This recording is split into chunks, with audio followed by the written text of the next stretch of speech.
Right now in Florida, there's 3 million people on Medicaid. In 2014, when this bill is fully instituted, there'll be 4.5 million people in the state of Florida on Medicaid. You're going to increase free health care for 30 million Americans, and they say it's going to save us money. You can't be serious. So the good news to report is Ronald Reagan is the gift that keeps on giving. And in case you haven't heard, it was Ronald Reagan in 1983 who appointed the judge in Pensacola, Florida, who rightfully ruled that what we know as Obamacare is clearly unconstitutional.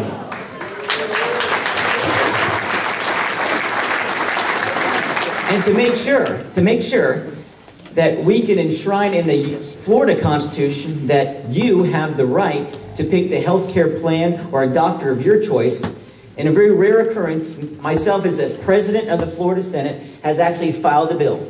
Usually what's called the presiding officer, as Will and Richard will be soon. You don't file bills. But I was so passionate about my belief in the idea of this mandate that basically says, since you can't afford health insurance, you got to pay a $400 fine is a bad idea. I filed a bill and got every one of the Republican state senators to co-sponsor it, and it'll be the very first bill that we will pass in the Senate floor this year called Health Care Freedom that preserves your right as an American to pick the doctor and insurance plan of your choice.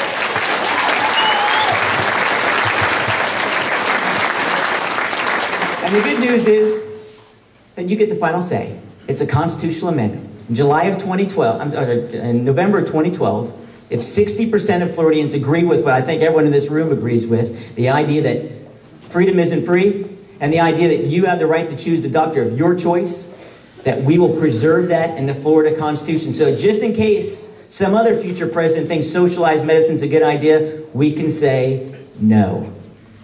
And that's how you lead. So as we face these challenges together, and I mean that, you know, there's going to be some controversy. I hope it's nothing like we're seeing in Wisconsin right now, but there's going to be some controversies. Whether it be our belief in the Second Amendment, as Bill believes strongly in, or whether it be on the idea of actually not raising taxes, or the belief that, you know what, we're going to tighten our own belts first before we ask people for additional sacrifice. There are going to be people who aren't happy with it, who are going to come in and protest. Because I'll tell you, a typical day in Tallahassee, most of the folks in this room, you're not there. You're working hard to make the paycheck, to fend for your family, to provide for your church. But most folks who walk the hallways in Tallahassee think this way: I heard there's $70 billion here, and I got a great way to spend it.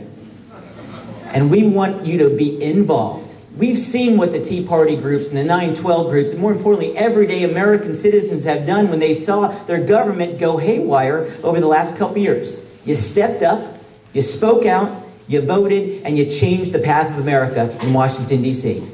We can do the same thing right here, right now in 2011, right now in 2012, and more importantly, elect a new president of the United States.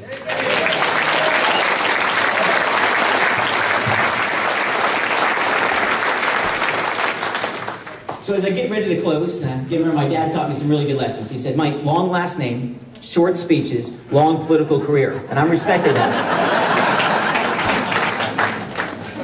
But I want you to know this. As I mentioned before, one of my favorite books is a book called The Greatest Generation.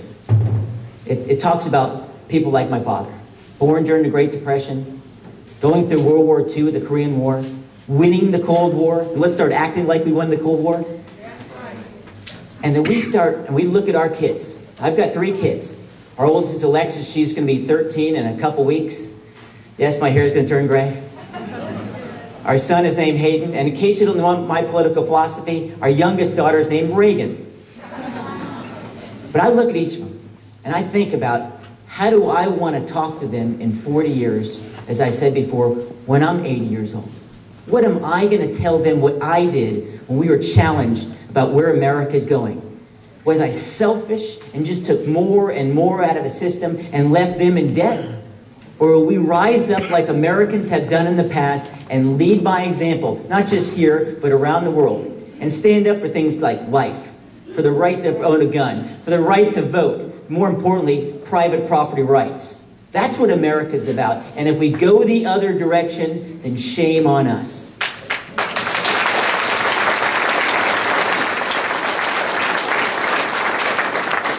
my parents, the history of America, the people in this room, you're all teaching every one of us, representatives and senators in this room, how to lead. And all you're asking for is something very simple. Lead by example.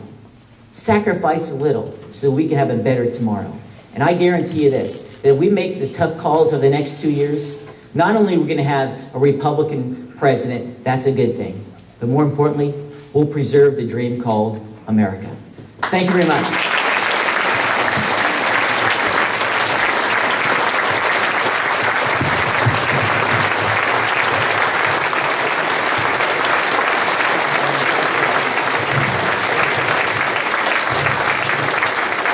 And let me just give a shout out to, you've been incredible, Randy. Thank you very much. I also want to point out Wilton Simpson. Wilton has been my friend, just an incredible person. He knows everybody's name here, and I want to give a shout out to Wilton Simpson.